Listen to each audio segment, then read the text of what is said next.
गुरु ब्रह्म महिमा अलेख शरण।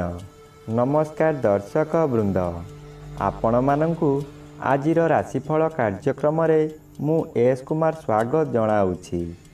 प्रतिदिन निजर राशिफल जानिबा पाई गुरुकृपा यूट्यूब चैनल को सब्सक्राइब करंतु और पाखरे थिबा बेल आइकन को प्रेस करी ऑल नोटिफिकेशन ऑन करी दियंतु, जहा फଳରେ आमे जेतेबेले वीडियो अपलोड करिवो प्रथमे आपण वीडियो देखि पारिबे।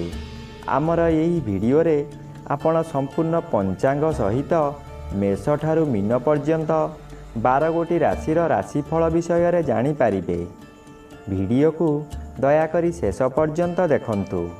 वीडियोटी भल लागिथिले वीडियो को लाइक करंतु एवं आपणक प्रियजन पाखु शेयर करी जणांतु। एबे आसंतु जानिबा आज दिनर संपूर्ण पंचांग विषय। आज 2026 मसीहा मार्च मास 19 तारिख गुरुवार, दिल्ली स्वराब्द सन 1433 साल, स्वाधीन भारताब्द 79 वर्ष, महिमाद 199 वर्ष। उत्कल गजपति श्री श्री गजपति दिव्यसिंहदेव महाराजांकर 69 अंक। सौरस्व चैत्र मास 5 दिन, चांद्रमते अमावास्या तिथि प्रातः 6 घंटा 8 मिनिट पर्यंत। एहापरे चैत्र शुक्लपक्ष प्रतिपद तिथि क्षया शेष रात्रि 5 घंटा 7 मिनिट पर्यंत। आजिर सूर्योदय विरजा क्षेत्र को 5 घंटा 53 मिनिट, मीन लग्न शून्यदंड 33 लिता गते उदय। आजिर सूर्यास्त विरजा क्षेत्र को 5 घंटा 52 मिनिट, कन्या लग्न शून्यदंड 48 लिता गते अस्त। आज मीन चंद्र 60 दंड, उत्तरा भाद्र नक्षत्र शेष रात्रि 4 घंटा 24 मिनिट पर्यंत। आज जन्मित शिशुर मीन राशि विप्रवर्ण नरगण, शेष रात्रि 4 घंटा 24 मिनिट गते देवगण। आज मृत व्यक्तिर शेष रात्रि 5 घंटा 7 मिनिट गते एकपाद पुष्कर दोष। निषिद्ध खाद्य आज पानी कखारु भोजन निषेध अटे। आजिर अमृत जोग प्रातरु दिवा 7 घंटा 27 मिनिट मध्य, दिवा 1 घंटा 51 मिनिट गते अपराह्न 3 घंटा 27 मिनिट मध्य, संध्या 5 घंटा 52 मिनिट गते रात्रि 9 घंटा 4 मिनिट मध्य एवं रात्रि 1 घंटा 23 मिनिट गते शेष रात्रि 5 घंटा 52 मिनिट मध्य। आजिर महेन्द्र जोग प्रातः 5 घंटा 53 मिनिट गते 6 घंटा 2 मिनिट मध्य एवं रात्रि 9 घंटा 4 मिनिट गते 10 घंटा 40 मिनिट मध्य। आजिर काल बेला दिवा 8 घंटा 45 मिनिट गते 10 घंटा 1 मिनिट मध्य। आजिर बार बेला दिवा 11 घंटा 53 मिनिट गते 1 घंटा 27 मिनिट मध्य। आजिर काल रात्रि रात्रि 2 घंटा 15 मिनिट गते शेष रात्रि 3 घंटा 49 मिनिट मध्य। आजिर राहु काल मध्याह्न 1 घंटा 30 मिनिट ठारू अपराह्न 3 घंटा मध्य। आज धनु राशिर घात चंद्र, घात नक्षत्र नाही, घात तिथि नाही। तुला राशि और कुंभ राशिर घात 12। प्रिय बंधुगण, एबे आसंतु जानिबा मेष ठारू मीन पर्यंत 12 गोटी राशिर राशिफल विषय। राशि चक्र प्रथम राशि मेष राशि। आज मेष राशि जन्मित व्यक्ति मानक सकाशे द्वादश स्थान उभय रवि और चंद्र गोचर करुछंती अशुभ फल प्रदान करिवे। आज आपण जहा भी करंतु तहिरे खर्च व्यतीत लाभर प्रश्न उठू नाही। यही द्वादश चंद्र रे अतिरिक्त व्ययभार बढ़ीजिब। आपण हताश होई जिबे। सुख संधान रे विभिन्न स्थान को यात्रा करिवे। शरीर असुस्थ रहिब। बंधु बांधव अशांति हेबे। आज आपण निज इच्छा रे कार्य करी विपद रे पड़िबे। एबे आसंतु जानिबा राशि चक्र द्वितीय राशि वृष राशि विषय रे। आज वृष राशि जन्मित व्यक्ति मानक सकाशे एकादश स्थान रे उभय रवि और चंद्र गोचर करुथिबारु ଆପଣଙ୍କୁ ରାଜଯୋଗ ଫଳ ମିଳିବ। ଆପଣ ବହୁଦିନରୁ ଯେଉଁ କାର୍ଯ୍ୟ ସକାଶେ ଅପେକ୍ଷା କରିଥିଲେ ତାହା ଏହି ସମୟରେ ନିଶ୍ଚୟ ପୂରଣ ହେବ। କୌଣସି ଅଫିସରଙ୍କ ସାକ୍ଷାତ ପାଉନଥିଲେ, ଏବେ ତାଙ୍କ ସହିତ ସାକ୍ଷାତ ହେବ। ତାଙ୍କ ସହଯୋଗରେ ଆପଣ ବହୁ ନୂତନ କାମ ପାଇ ଉପକୃତ ହେବେ। ପରିବାର ଆପଣଙ୍କୁ ସପୋର୍ଟ କରିବ। ଏବେ ଆସନ୍ତୁ ଜାଣିବା ରାଶିଚକ୍ରର ତୃତୀୟ ରାଶି ମିଥୁନ ରାଶି ବିଷୟରେ। ଆଜି ମିଥୁନ ରାଶି ଜନ୍ମିତ ବ୍ୟକ୍ତିମାନଙ୍କ ସକାଶେ ଦଶମ ସ୍ଥାନରେ ଉଭୟ ରବି ଓ ଚନ୍ଦ୍ର ଗୋଚର କରୁଥିବାରୁ ଶୁଭ ଫଳ ମିଳିବ। ଆପଣଙ୍କ କର୍ମକ୍ଷେତ୍ରରେ ଉଚ୍ଚତର ପାହ୍ୟାକୁ ଉନ୍ନୀତ ହେବେ। ଏହି ସମୟରେ ନୂତନ କର୍ମ ମଧ୍ୟ ମିଳିବ। ଯେକୌଣସି କାମ କରନ୍ତୁ ତହିଁରେ ସଫଳତା ମିଳିବ। ଉପରିସ୍ଥ ଅଫିସରଙ୍କ ଠାରୁ ପ୍ରଶଂସାମାନ ମିଳିବ।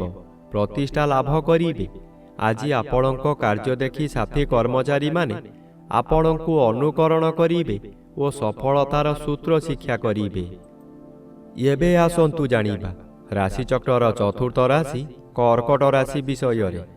ଆଜି କର୍କଟ ରାଶି ଜନ୍ମିତ ବ୍ୟକ୍ତିମାନଙ୍କ ସକାଶେ ନବମ ସ୍ଥାନରେ ଚନ୍ଦ୍ରଗୋଚର କରୁଛନ୍ତି ଶୁଭ ଫଳ ପ୍ରଦାନ କରିବେ। ଆପଣ ଯେଉଁ କାର୍ଯ୍ୟ କରିବାକୁ ଚାହିଁବେ ତହିଁରେ ସଫଳତା ମିଳିବ। ବିଶେଷ କରି ଏହି ସମୟରେ ଜନମଙ୍ଗଳ କାର୍ଯ୍ୟକ୍ରମରେ ଯୋଗ ଦେଇପାରନ୍ତି। ଜନହିତକର କାର୍ଯ୍ୟ କରି ଉଚ୍ଚ ପ୍ରଶଂସା ପାଇବେ। ଚତୁର୍ଦିଗରୁ ସମ୍ମାନ ମିଳିବ। ଖୁସିରେ ଦିନ କାଟିବେ। ଏହି ସମୟରେ ଭାଗ୍ୟରେ ପରିବର୍ତ୍ତନ ହୋଇଯିବ। ଏବେ ଆସନ୍ତୁ ଜାଣିବା ରାଶିଚକ୍ରର ପଞ୍ଚମ ରାଶି ସିଂହ ରାଶି ବିଷୟରେ। ଆଜି ସିଂହ ରାଶି ଜନ୍ମିତ ବ୍ୟକ୍ତିମାନଙ୍କ ସକାଶେ ଅଷ୍ଟମ ସ୍ଥାନରେ ଉଭୟ ରବି ଓ ଚନ୍ଦ୍ର ଗୋଚର କରୁଥିବାରୁ ଅତି ଅଶୁଭ ଫଳ ପ୍ରଦାନ କରିବେ। ଏହି ସମୟରେ ଆପଣ ଯେଉଁ ସ୍ଥାନକୁ ଯିବେ ସେଠାରେ କଳହ ହେବ। ବିଭିନ୍ନ ପ୍ରକାର କ୍ଷତି ହୋଇ ଆପଣଙ୍କର ମଥା ବିଚଳିତ ହୋଇଯିବ। ରାସ୍ତାରେ ଯିବା ସମୟରେ ଆପଣ ଅନ୍ୟମନସ୍କ ହୋଇପାରନ୍ତି। ସାବଧାନ ନ ରହିଲେ ଯାନବାହନ ଦୁର୍ଘଟଣାକୁ ଏଡ଼ାଇ ଦେଇ ହେବ ନାହିଁ। ଏହି ସମୟରେ ଆପଣଙ୍କୁ ଗରମ ଜ୍ୱର ମଧ୍ୟ ହୋଇପାରେ। ଏବେ ଆସନ୍ତୁ ଜାଣିବା ରାଶିଚକ୍ରର ଷଷ୍ଠ ରାଶି କନ୍ୟା ରାଶି ବିଷୟରେ। ଆଜି କନ୍ୟା ରାଶି ଜନ୍ମିତ ବ୍ୟକ୍ତିମାନଙ୍କ ସକାଶେ ସପ୍ତମ ସ୍ଥାନରେ ଚନ୍ଦ୍ରଗୋଚର କରୁଛନ୍ତି ଶୁଭ ଫଳ ପ୍ରଦାନ କରିବେ। ଏହି ସମୟରେ ଚାକିରି ନ ପାଉଥିବା ବ୍ୟକ୍ତି ଚାକିରି ପାଇପାରନ୍ତି। ଚାକିରି କରୁଥିବା ବ୍ୟକ୍ତିମାନଙ୍କର ପଦୋନ୍ନତି ହୋଇପାରେ। ବ୍ୟବସାୟ କରୁଥିବା ବ୍ୟକ୍ତି ଅଧିକ ବ୍ୟବସାୟକୁ ବୃଦ୍ଧି କରିପାରନ୍ତି। ଉତ୍ତମ ରୂପେ ବ୍ୟବସାୟ ଚାଲିବ। ଆଶାଠାରୁ ଅଧିକ ଲାଭ କରିବେ। ଆଜି ପରିବାରକୁ ନୂତନ ବନ୍ଧୁ ଆସିପାରନ୍ତି। ଅବିବାହିତ ମାନଙ୍କର ବିବାହ ପ୍ରସ୍ତାବ ଆସିପାରେ। ଏବେ ଆସନ୍ତୁ ଜାଣିବା ରାଶିଚକ୍ରର ସପ୍ତମ ରାଶି ତୁଳା ରାଶି ବିଷୟରେ। ଆଜି ତୁଳା ରାଶି ଜନ୍ମିତ ବ୍ୟକ୍ତିମାନଙ୍କ ସକାଶେ ଷଷ୍ଠ ସ୍ଥାନରେ ଉଭୟ ରବି ଓ ଚନ୍ଦ୍ର ଗୋଚର କରୁଛନ୍ତି ଶୁଭ ଫଳ ପ୍ରଦାନ କରିବେ। ଆଜି ଆପଣଙ୍କ ପରିବାର ମଧ୍ୟରେ ହସ ଖୁସିର ଉତ୍ତମ ବାତାବରଣ ଖେଳିଯିବ। ବିଗତ ଦିନମାନଙ୍କରେ ଆପଣ ପ୍ରତ୍ୟେକ କାର୍ଯ୍ୟରେ ଫେଲ୍ ମାରିଥିଲେ। ଏବେ ଯେଉଁ କାର୍ଯ୍ୟ କରିବାକୁ ଆଗ୍ରହ ପ୍ରକାଶ କରିବେ ତହିଁରେ ସଫଳତା ନିଶ୍ଚୟ ମିଳିବ। ଷଷ୍ଠ ଚନ୍ଦ୍ର ଆର୍ଥିକ ଦୃଷ୍ଟିରେ ଉନ୍ନତି ଆଣେ। ଆପଣ ଯେଉଁ ବ୍ୟବସାୟ କରୁଛନ୍ତି ତହିଁରେ ଆଶାଠାରୁ ଅଧିକ ଆୟ କରିବେ। ଏବେ ଆସନ୍ତୁ ଜାଣିବା ରାଶିଚକ୍ରର ଅଷ୍ଟମ ରାଶି ବିଛା ରାଶି ବିଷୟରେ। ଆଜି ବିଛା ରାଶି ଜନ୍ମିତ ବ୍ୟକ୍ତିମାନଙ୍କ ସକାଶେ ପଞ୍ଚମ ସ୍ଥାନରେ ଚନ୍ଦ୍ରଗୋଚର କରୁଛନ୍ତି ଶୁକ୍ଳପକ୍ଷ ପଞ୍ଚମ ଚନ୍ଦ୍ର ବଳବାନ ଚନ୍ଦ୍ର। ଆଜି ଆପଣଙ୍କର ଜ୍ଞାନ ବହୁ ଗୁଣରେ ବଢ଼ିଯିବ। ମସ୍ତିଷ୍କ ଥଣ୍ଡା ରହିବା କାରଣରୁ ପ୍ରତ୍ୟେକ କାର୍ଯ୍ୟ କରିବା ପୂର୍ବରୁ ଭଲ ଭାବରେ ଚିନ୍ତା କରିବେ। ବିଦ୍ୟାର୍ଥୀମାନେ ଯାହା ପାଠ ପଢ଼ିବେ ତାହା ସବୁଦିନ ସକାଶେ ମନ ମଧ୍ୟରେ ଛାପି ହୋଇ ରହିଯିବ। ଏହି ସମୟରେ ପ୍ରବଳ କ୍ଷୁଧା ଜାତ ହେବ। ଭଲ ଭଲ ଜିନିଷ ତଥା ଗରିଷ୍ଠ ଖାଦ୍ୟ ଖାଇ ପେଟ ରୋଗର ମୂଳଦୁଆ ପଡ଼ିବ। ଏବେ ଆସନ୍ତୁ ଜାଣିବା ରାଶିଚକ୍ରର ନବମ ରାଶି ଧନୁ ରାଶି ବିଷୟରେ। ଆଜି ଧନୁ ରାଶି ଜନ୍ମିତ ବ୍ୟକ୍ତିମାନଙ୍କ ସକାଶେ ଚତୁର୍ଥ ରବି ଅଶୁଭ ଓ ଆଜି ଘାତଚନ୍ଦ୍ର ଭୋଗ ହେଉଥିବାରୁ ଅତି ଅଶୁଭ ଫଳ ମିଳିବ। ଭଲ ସ୍ଥାନରେ ଭେଲ ହୋଇଯିବ। ଆପଣ କିଛି ବୁଝିବା ଆଗରୁ ଆପଣଙ୍କ ହାତରୁ କାମ ସବୁ ଚାଲିଯିବ। ଆପଣ କି କର୍ତ୍ତବ୍ୟ ମୂଳ ହୋଇ ଦିବସର ପେଚକ ସଦୃଶ୍ୟ ଖାଲି ଅନାଇଥିବେ। ମଥା ଗରମ ରହିବ, କାହାକୁ କ'ଣ କହିବେ ଠିକ୍ ରହିବ ନାହିଁ, ଯାହାଦ୍ୱାରା ନିଜ ଲୋକମାନେ ଶତ୍ରୁ ପାଲଟି ଯିବେ। ଏବେ ଆସନ୍ତୁ ଜାଣିବା ରାଶିଚକ୍ରର ଦଶମ ରାଶି ମକର ରାଶି ବିଷୟରେ। ଆଜି ମକର ରାଶି ଜନ୍ମିତ ବ୍ୟକ୍ତିମାନଙ୍କ ସକାଶେ ତୃତୀୟ ସ୍ଥାନରେ ଉଭୟ ରବି ଓ ଚନ୍ଦ୍ର ଗୋଚର କରୁଥିବାରୁ ଅତି ଶୁଭ ଫଳ ପ୍ରଦାନ କରିବେ। ଆପଣଙ୍କର ଏହି ସମୟରେ ବହୁ ଚେଷ୍ଟା କରି ବାରମ୍ବାର ବିଫଳ ହେଉଥିବା କାର୍ଯ୍ୟ ହଠାତ୍ ଆପଣଙ୍କର ସପକ୍ଷରେ ଯିବ। ବହୁ ଅର୍ଥର ମାଲିକ ଆପଣ ହୋଇପାରନ୍ତି। ପୂର୍ବରୁ ଖରାପ ଥିବା ସ୍ୱାସ୍ଥ୍ୟ ଏହି ସମୟରେ ମନର ବଳ ବୃଦ୍ଧି ପାଇଥିବାରୁ ସ୍ୱାସ୍ଥ୍ୟ ଉତ୍ତମ ରହିବ। ବନ୍ଧୁବାନ୍ଧବ ଆପଣଙ୍କର ପ୍ରଶଂସା ଗାନ କରିବେ। ଉପରିସ୍ଥ ଅଫିସର ଆପଣଙ୍କ କାର୍ଯ୍ୟ ଦେଖି ପୁରସ୍କୃତ କରିପାରନ୍ତି। ଏବେ ଆସନ୍ତୁ ଜାଣିବା ରାଶିଚକ୍ରର ଏକାଦଶ ରାଶି କୁମ୍ଭ ରାଶି ବିଷୟରେ। ଆଜି କୁମ୍ଭ ରାଶି ଜନ୍ମିତ ବ୍ୟକ୍ତିମାନଙ୍କ ସକାଶେ ଦ୍ୱିତୀୟ ସ୍ଥାନରେ ଚନ୍ଦ୍ରଗୋଚର କରୁଥିବାରୁ କିଛି ଶୁଭ ଫଳ ମିଳିବ। ଆଜି ଆପଣଙ୍କୁ କିଛି ବ୍ୟକ୍ତି ଅସହଯୋଗ କରୁଥିବା ସ୍ଥଳେ ଅନ୍ୟ କିଛି ବ୍ୟକ୍ତି ସହଯୋଗର ହାତ ବଢ଼ାଇ ଆପଣଙ୍କୁ ଉଚ୍ଚକୁ ଉଠାଇ ନେବେ। ବାଧା ଆସୁଥିବା ସ୍ଥାନରୁ ବିଳମ୍ବରେ ହେଉ ପଛେ ସଫଳତା ମିଳିବ। ଆପଣଙ୍କର ଉଦ୍ୟମ ଫଳପ୍ରଦ ହେବ।